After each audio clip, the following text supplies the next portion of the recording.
This is breaking news from the Las Vegas Review-Journal, sponsored by Michael Gaughan's South Point Hotel, Casino, and Spa. Mentioned making decisions. Have you made decisions? Yeah, it's in-house. I think coaches, players, everyone talks about the 24-hour rule all the time, right? Is it harder sometimes than other times? Yeah, that's to be honest. Yeah, it is. But it's early in the season, it's week 3. There's no panic button. We're not throwing out our parachutes and jumping off the plane. We're good. It was a loss, and it was a tough loss, and we move on. AP, when you make personnel decisions, do you leave that primarily up to your coordinators, or how does that work? I'm thinking about specifically JPJ goes in for Dylan and not over for Cody. Is that a Luke decision? Is that how does that work? Everybody. There's more thought into that. It'll show probably this week. Coach, how was the meeting with the player? I know you can't share too much, but did it go well? You felt like you got It was a meeting between the coaches and the players, like we always do on a Monday. Coach, to have someone like Christian who came out and spoke about how important that 24-hour rule was, and most importantly, spoke about their mind game being like strong, especially after a loss like that. How important is it to have someone like him, being new to the team, to be able to share that with the younger? You want more of that, right? You want more guys speaking like that. We always talk about mental toughness. You always hear coaches talking about adversity and opportunity and character and all those key words. That's me talking. It's different when it comes from a player. When it's, when it resonates in the locker room, when it resonates in the meeting room, when it resonates in the practice. So, obviously for him to step up, that's huge. And it's not even about being a newcomer. He's a pro. He's a pro's pro. And the more of those guys you can have that can handle grown man decisions and grown man ass whoopings, the better you'll be as a team. You mentioned before about how the defense performs when 98's not at his very best and he's a little hobbled. Is that a big challenge that you put out to the team this week? Yeah. we knew that going into last week. But at the end of the day, man, listen. Maxx gave us everything he has. He's done that each and every week since I've been here. As I watched when I was watching from afar, you can never question, his passion, his desire, and his will to win for the Raiders organization. That just needs to be matched amongst the rest of the team and the defense. And I think this is, another week for a great opportunity for guys to step up with Maxx, and we'll see what happens. What did you see from Tyree Wilson last week, and what's the next step for Tyree? Just again, man, reps. He just hasn't played a lot of football. Here 1 week, not here the next week for 2 weeks, and we get him back. Limited reps, so it'll be really good. Practice is really good for him. The more practice reps we can get for him, the more he's comfortable in the game, the more he sees it. It's muscle memory and it's also visual memory, right? So the more he sees that, the better he'll become and the better player he'll be. When it comes to a run game, is it more changing a scheme? Is it more just practicing what you already do, getting them better at what they do, or do you actually look at the scheme itself? Yeah, well, you always got to start with the scheme and how you're coaching and how you're coaching the technique throughout the week. And what are you showing the players? Are you hitting, the top 3 runs, top 5 runs? Are you showing everything that they do, right? At the end of the day, most teams don't have a plethora of runs, right? There's a handful of runs, and that going into the game, which you need to stop. Now, there's adjustments that need to be made because schematically you might say, look, this is a better front versus or coverage to bring a safety down or bring a pressure. But I think it goes into a little bit of both when you ask that question. It's scheme, it's technique, it's players, and there's adjustments. How would you, Antonio, describe that growth, that learning curve then, going from the power to mostly the zone this year? Say it one more time. How would you describe that learning curve going from from the change this year? Yeah, we're watching it firsthand. You guys are seeing it.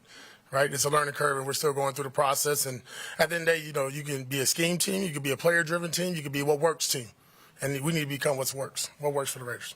Maybe I'd like to follow up on a question I asked you Monday about attacking offense, and you referenced going down the field, but specifically when you look at third down situations, if it's 3rd and 5, throwing it 3 yards, 2 yards, would you like to see them go more past the sticks when they're trying to attack? That's a little bit of execution too. We're not drawing too many plays where we're short of the stick. So, you call a play, you got to execute it as well. A little bit of both. Last week you said Thursday was one of the best practices you had, and then Sunday happened. Will you know before Sunday if this team is locked in and you'll see a different team this Sunday than you did last Sunday, or we have to wait till this Sunday? I did. I said it, and everybody in the building felt it on Thursday, so I'm not going to go back against my words. It really was. There wasn't no balls on the ground. It was clean execution. The speed was up, the tempo, the energy, the execution. We got the looks. There wasn't a lot of, draw up the play to make it work. We compete on Thursdays with our scout team, so there was no give-me's. Friday was a good day. Saturday was a good day. Sunday was a bad day. We got to hit on them. This week, before Sunday? I won't make any predictions like I did last week. I promise you that. I'm going to leave that alone. When you look at Isaiah Palomau and his preparation and being able to step into the role with Marcus Epps out, what can you say to him as a player and his level of confidence in doing so? Yeah, I think over the last 3 years or so now for him, he's played over 200-plus snaps on defense, played a lot as a rookie at a lot of different positions. We moved him around, and last year did the same thing. Filled in. I remember the first game where we had him in a package against Miami Dolphins. First play of the second half, he intercepted the ball, and he's been around the ball quite a bit. Really good special teams player, and he's really been that third safety for us. So there's been roles for him, either hasn't shown up in the game or in practice that we've repped a lot. So we feel very confident, to be honest, with Isaiah. Thought he was ready to take the next step this year anyway, but we really felt good with Marcus Epps and Trayvon that, okay, we got two solid starters there now, obviously with the injury with Marcus. Next man up mentality, but again, there's no flinching, no blinking. Really feel confident about what Isaiah could do going forward and looking forward to him today in practice. How much does that hurt with Marcus being out because he did so much communicating? Yeah, now that's a good question, right? That's a good point because he did. You got Spill up there in the front seven, Isaiah. So really between Trayvon and Isaiah, those two gentlemen have to step up. I'm not going to throw it all on Isaiah. We're not going to do that. We're not going to do that to Trayvon either. I think mutually, though, they need to have their own and own their role on what they need to communicate.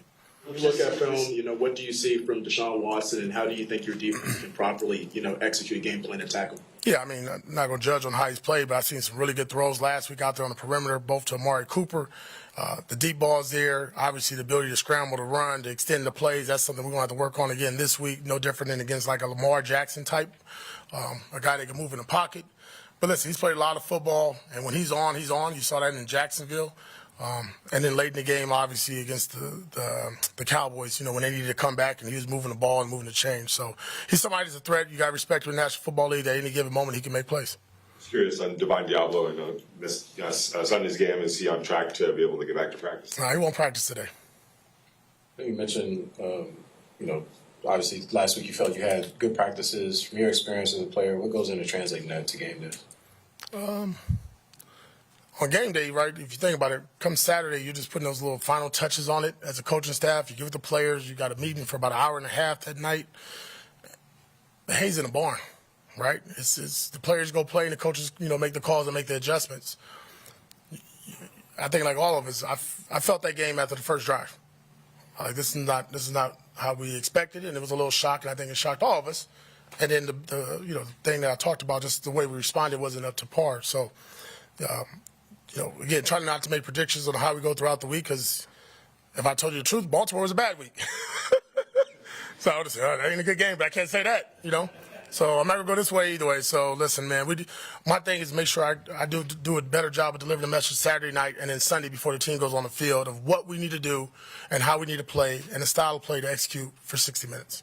This season you're going to build on last season's chemistry and spirit of core, and part of that chemistry I thought was you working with Champ Kelly from the GM standpoint. I'm wondering, has that had any impact this season?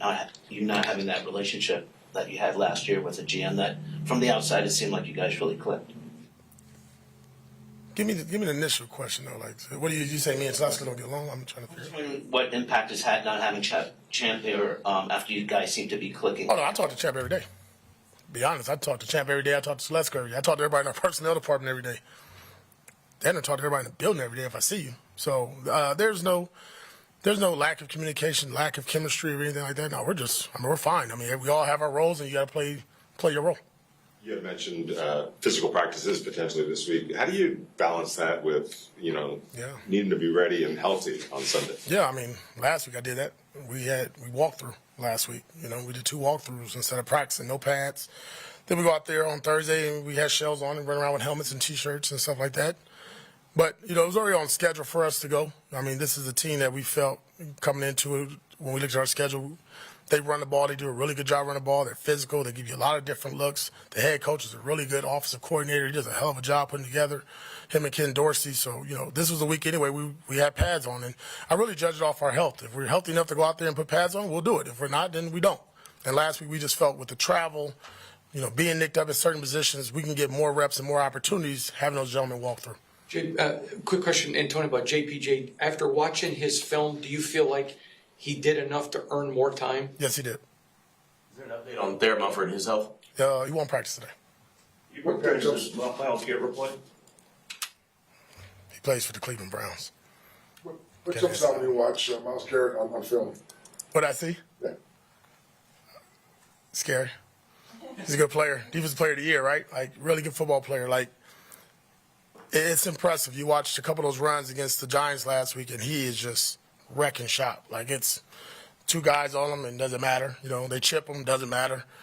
Run away from him, he chases it down. So, I mean, you know, we see this every day with Maxx. We hardly ever see that, like this effort and this physicality from another player. So, obviously, all hands on deck, and we need multiple hands on him. But a really good player. Ultimate respect for how he plays the game. He does a lot for their team. He gets them going. He's a disruptor. He's a game wrecker.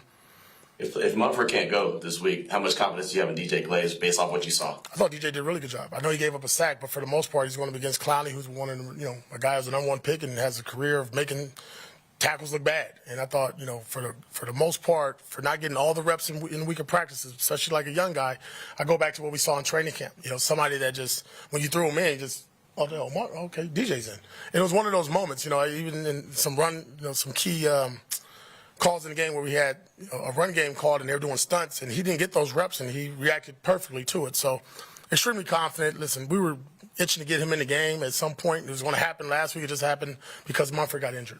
Last one for me for DeCameron Richardson. I know that he's been with the hamstring. Is he on track to? No, he probably won't play this week either.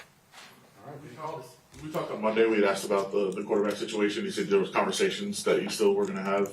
No, I think what I said, I need to give with the players and evaluate the film. So there's no issue. Gardner Minshew's the quarterback. All right, wrap it. Thanks, guys. Thank you. You've been watching Breaking News from the Las Vegas Review-Journal, sponsored by Michael Gaughan's South Point Hotel, Casino, and Spa.